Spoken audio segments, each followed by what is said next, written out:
Welcome to Occultium Veritas.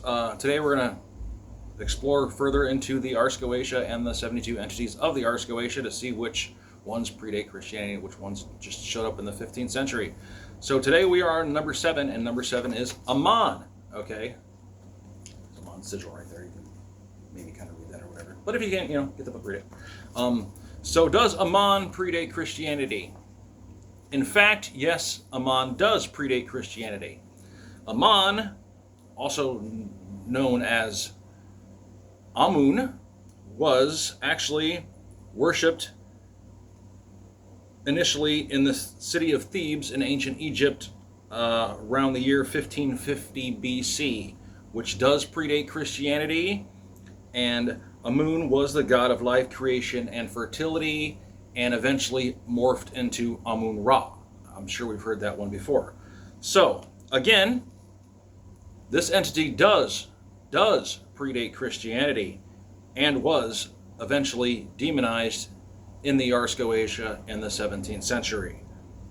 And this has been recorded in the pyramid text, so this is like historical fact that this entity does predate Christianity and was not a demon and was not a dark entity, but eventually showed up in the Ars Goetia in the 17th century as Amon.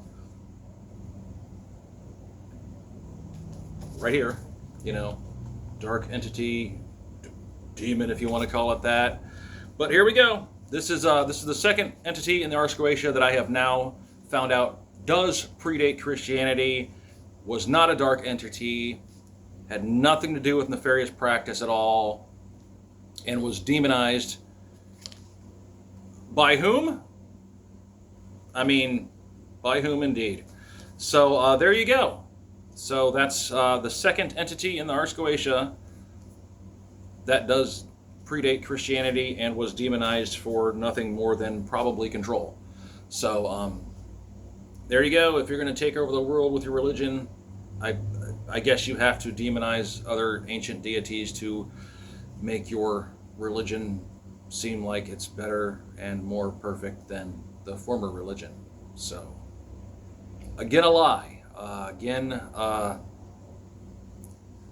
Falsified, and actually for shame for the people who did this, because again, this is not truth. This is blatant lies to make you look better than someone else. So there it is. Amon, the seventh entity in the Ars Goetia, does predate Christianity, was actually worshipped in ancient Egypt. So do your research, man. It's good stuff, and we're going to get into more of these and eventually figure out how many of these entities do predate Christianity and how many of these entities were actually lied about and demonized by the powers that be, so to speak. So all right, I'll see you next time. Do good works, focus on the great work, and good luck.